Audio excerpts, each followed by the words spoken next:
makakasagot nito may plus point sa akin. What is 2 times 2? Ma'am ako, ma'am. Wala bang gustong sumagot? Ma'am, alam ko po yung sagot. 2 times 2. Ma'am. Okay, Samantha. 2 times 2 is 4. Very good. May plus 5 ka sa akin.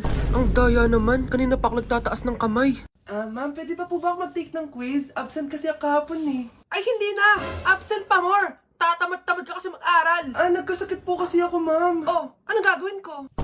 Ma'am, pwede ba ako mag-quiz kahit absent din ako kahapon? Oo naman. O ito, magsimula ka na. Thank you po, ma'am. Bakit siya pwede mag-quiz, ma'am? Bakit? May problema ka ba? Oo, may problema ako. Favoritism ka. Palagi na lang sa Samantha yung binibigyan mo ng chance. May galit ka ba sa akin, ma'am? Sabihin mo. Hindi ako galit sa'yo. Pero sa nanay mo, oo. Wag na wag mong dadama yung anak ko sa problema mo sa akin. Nay, anong meron? Yang nanay mo, pabida. Dapat ako yung top 1 ng high school kami. Alam naman natin dalawa na deserve ko talaga maging top 1. Hindi kagaya mo, binabayaran yung school para tumaas ang grade. Totoo ba yun, Nay? Sinungaling ka! Mana ka naman para sa nanay mo, Samantha. Nga pala, alam na ng principal yung pagiging favoritism mo. Good luck na lang sa'yo, ha. Ma'am, parang wala po ata sa lesson natin yung number 5. Ay, wala ba? O sige, bonus na lang yan. Thank you, ma'am. Ma'am, wala po ata sa lesson natin yung number 5. Oh, anong gagawin ko? Puro ko kasi daldalan, kaya di mo alam. No, favoritism si ma'am. May sinasabi ka? Ay, wala po. A few moments later. So, ganun lang siya kadali. Ma'am, pwede po ako pa-excuse? Sumasakit po yung puson ko eh. Sige, punta na lang sa clinic. May gamot doon. Sige po, ma'am. Nagets niyo ba, class? Ma'am, excuse po. Sumasakit po yung puson ko. Ang arte mo naman. Onting sakit lang. Excuse agad. Kapag di maganda, wag na maginarte. Kala mo naman ang ganda ni ma'am. Hello po, ma'am. Sorry po, absent ako kahapon. Nagkalagnat po kasi ako eh. Ganun ba? Sige, excuse na lang kita. Sige po, ma'am. Thank you po. Ma'am, excuse po. Nilagnat po kasi ako kahapon kaya di po ako nakapasok. Naku, tigilan mo ako ha! Walang isang araw na lagnat. Ang sabihin mo, tamad ka pumasok. Ikaw nga, palagi ka nga di pumapasok eh. Anong sabi mo? Totoo naman, ma'am. May favoritism ka. Susumbong kita sa principal. Maniniwala ba ang principal sa'yo? Wala ka namang ebidensya. Anak, mag-e-exam tayo mamaya ha. Dapat mas mataas grades mo kay Scarlett. Oo naman, Nay. Mas magaling naman ako sa kanya. Anak ni ma'am si Samantha. Eto yung mga sagot mamaya sa exam. I-perfect mo yan. Sige na, Nay. Baka may makakita pa sa atin. Humanda kayong dalawa sa principal. Tapos na yung maliligayang araw niyo. Mga anak, aalis lang ako ha. Maglinis kayo dyan. Bye, Nay!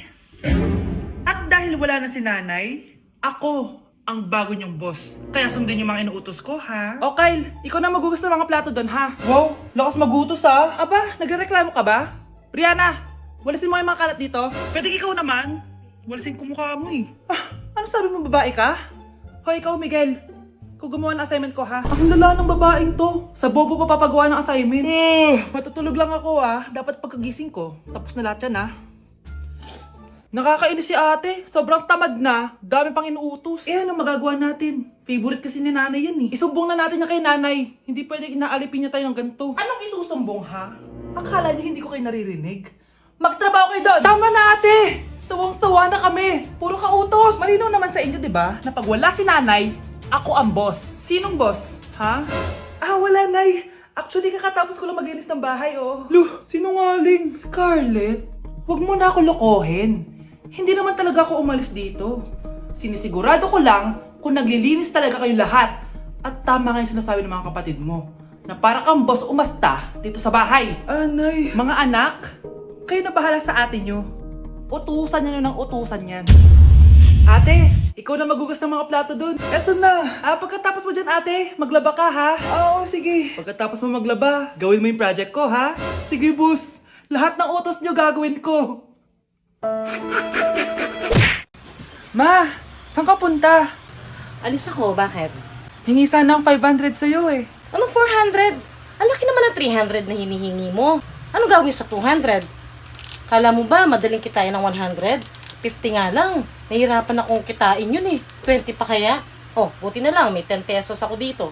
Eto ang 5. Si mama talaga oh. Akin na nga ma. Baka maging 2 pesos pa to ah.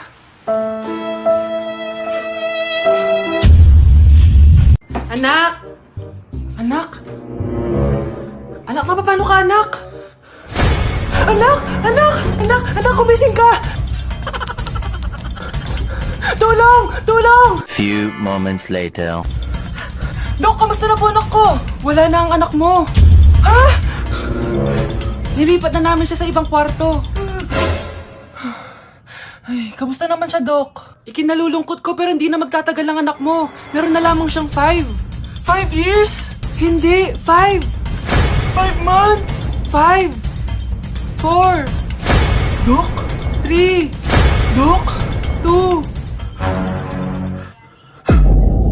Mga anak! Maganda ba? Oh, mawawala ako ng 3 araw Nay, kailangan ba talaga tumuloy doon? Importante yun, anak. Minsan lang ikasal yung kumare ko, no? Tsaka sa Cebu siya gagawin, di ba? Shala. Basta, Nay, mag-ingat ka ha. Oo naman, anak. Huwag ka mag-alala.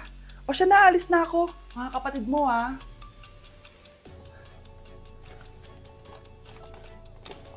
Saan yung wallet ko? Ay, kuya. Balik tayo sa bahay. Nakalimutan ko yung wallet ko. Ano ba yan? Maliliit na ako. Saan na ba yan? Ito. Ano ba yan? Oras na. Mabuhay, ma'am. Welcome to Air Philippines. How can I help you? Ay. Miss. Dito po ba yung flight VD415? Yes po, ma'am. Check ko lang po. As per dito, ma'am, nakaalis na po yung aeroplano. Ha? Hindi ako pwede malit sa kasal na kumari ko. Kailangan ko umabol. Ma'am, kailangan niyo po ulit mag-rebook So, ang next available flight is bukas pa po, ma'am. Ano ba yan? Gawin mo ng paraan. Diyos ko, sayang lang pera ko. Wala palang kwenta tong airlines niyo eh. Uwi na nga lang ako. Sorry, ma'am. Oh, Nay, nandito ka na agad? Akala ko ba 3 araw ka mawawala? Eh di ayun, naiwan ako ng aeroplano. Alam mo, parang pinipigilan talaga ako ng universe makaalis eh. Nay, buksan mo yung TV. Ha? Bakit? Breaking news! Nandito tayo ngayon sa site kung saan nag-crash ang flight VD415. Ayon sa mga otoridad, walang nakaligtas sa mga pasahero nito. Kaya pala, kung nakasakay ako dun sa aeroplano na yun, patay na ako ngayon. Hi classmates! Ako nga pala si Ashley, ang pinakamayaman at sobrang ganda niyong kaklase. Hi Ashley! Pwede ba tayo maging friends? Ay, sorry, di ako nakikipagkaibigan sa ganyang muka. Ew! Suman ang ugali nito. At least maganda ako. Eh ikaw? Pangit ba talaga ako?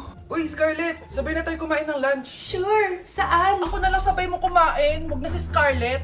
Ako na bahala sa lunch mo for the whole year. Walang iya ka, Ashley. Aagawin mo pa sa akin yung crush ko? Sige na. Gusto mo bilan pa kita ng car? Car? Sige, sabay na tayo kumain, Ashley. Sorry, Scarlett. Sorry, ako pinili niya. Eat well sa'yo, Bes, payag ka ba nun? Inagawan ka ni Ashley? Ano bang magagawa ko, Bes? Kailangan ko maging blooming. Hay naku, madali lang yung sagot dyan. Try mo tong Garnier Vitamin C Serum. Baka ito na the right one for you at hindi yung crush mo. Tama ka dyan, Bes. Kaso natatakot ako, baka lalo lang ako maging haggard. Don't be afraid to try new things kasi. Malay mo ito na yung sagot para maging fresh ka. Sabi mo yun na. OMG, ang fresh na ni Scarlett. Ano kayang ginawa niya? Paano siya naging fresh? Hindi pwede to. Oh, ano ka ngayon, Ashley? Mas fresh na si Scarlett kesa sa'yo. Scarlett, pwede ba tayong sabay kumain ng lunch mamaya? Che, di na kita kailangan. Sapat na sa akin ng Garnier Vitamin C Serum. Kasi it passes the hashtag Garnier Yang Che. Humanda ka na, Ashley. This is the beginning of my revenge. Ayoko talaga sa kanya. Bes, ayan siya yung pet peeve mo. Hi! Panira ng araw. Okay, class, break time muna tayo. Hala, naiwan kayo bakit kong pagkain?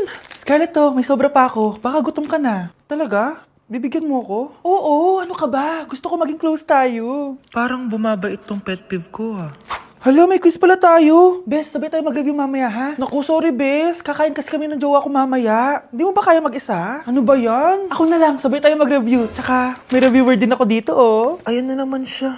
Sure ka? Ako talaga gusto mo kasabay mag-review? Oo naman. Ba't naman hindi? Idol nga kita kasi ang talino mo eh. Sige na nga. Okay, class. Para sa activity natin today, pili kayo ng partner nyo. Best, partner tayo Sorry na, best. Partner na kasi kami ng baby loves ko eh. Partner na kami ng baby loves ko eh. Tayo na lang yung partner, Scarlett. Ikaw na naman. Buti ka pa. Gusto mo ako makapartner. Ayan, perfect. Partner kayo ng pet peeve mo. Ha? Best, pet peeve mo pala ako? After mo siraan sa amin yan, BFF na kayo ngayon? Samantha! Samantha, magpapaliwanag ako. Oh, ba't nandito ka? Pet peeve mo ako, di ba? Umalis ka na. Oo, pet peeve kita. Dati. Kasi ang sungit mo sa akin eh. Tapos palagi mo ako iniinis. Alam mo kung bakit? Kasi gusto kita. Ha? Wala. Never mind. Samantha! For our last question, ano ang full name ko? Wala naman yun sa lesson ah. Siyempre, dapat alam niyo yung pangalan ko. Dami namang alam nito. Di ko maalala full name niya. Perfect na sana ako eh.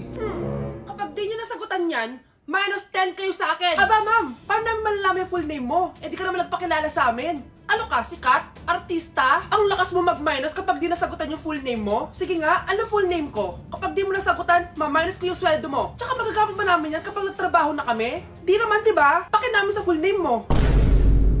Unang tanong, magbigay ng bagay na nagsisimula sa letrang K. Okay, Samantha? Kuko? Kuko is 3 points lang. Sayang. Okay, ikaw naman, Scarlett. Sisimula sa K. Kifi. Kifi is the top answer. Yes. Okay, next. Magbigay ng parte ng katawan. Scarlett, dahil ikaw ang nakahula ng top answer, ikaw ang mauuna. Pantog. Basic. Pantog is 10 points. Ha? Bakit 10 lang? Samantha, pwede ka pang bumawi. Parte ng katawan? Esophagus. Esophagus is the top answer. Yun. Eto na. Sino kaya sa inyong dalawa ang mananalo ng 1 million pesos cash? Akin na tong 1 milyon. Humanda ka sa akin, Scarlett. Anak, ayusin mo. 1 milyon yan. Mauna tayo kay Samantha. Ano ang bagay na mahaba at matigas? Mahaba at matigas? Tornilyo? Tornilyo is 50 points! Pero, hindi ito ang top answer natin, ha? Okay, Scarlett, may chance ka pa na hulaan ang top answer. Bago ko sagutin yan, Nay, kung nanonood ka man, eto na yun, Nay! Mananalo na tayo ng 1 milyon! Go, anak! Ang bagay na mahaba at matigas ay... Opo mo sumagot, anak! Sayang yung 1 milyon! Hoy, wag mo sasabihin kay nanay na pupunta ako sa boyfriend ko, ha? Sige na, bye-bye. Hoy, bata ka! Saan ka pupunta? Anay, gagawa lang po kami ng project sa kaklase ko. Wow! Kailan ka pa nag-aaral na maayos? Pupuntahan niya yung boyfriend niya. Kaya pula yung labi mo kasi tatakas ka! Anay! Humanda ka sa akin. Sasakalin niya daw ako, Nay, oh! Aba! Humanda ka sa akin, bata ka! Halika dito! Anay, hindi na! Nay, nawala daw ni Kuya yung Tupperware mo. Ano? Nawala na yung pinakamamahal kong Tupperware? Humanda sa akin ng kuya mo. Nasaan yan? Lagot ka, kuya. Galit sa'yo si mama. Ano sabi mo, Kyle? Nasaan na yung kuya mo? Ha? Nandito ka palang bata ka, ha? Etong sa'yo. Bakit mo pinito yun, Nay? Sabi ni Kyle, nawala mo doon Tupperware ko. Anong nawala? Eto Tupperware mo, Nay, oh! Ay, nandyan pala. Agad ka kasing nagpapaliwala dyan. Tawa ka dyan ha. Humanda ka sa akin. Few moments later.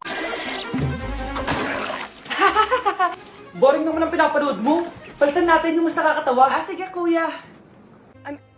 Asking you to kiss me. Hindi naman nakakatawa yan eh. Bastos yan eh. Ayun na, magkikiss na sila. Hay! Mga punyeta kayo? Ano pinapanood nyo? Anay! Si Kyle, Nay. Siya yung nanonood eh. Kyle, ang bata mo pa? Ganyan na pinapanood mo? Kala ko naman matino ka. Si Kuya yun, Nay eh. No! Simula ngayon, bawal ka na mag-TV.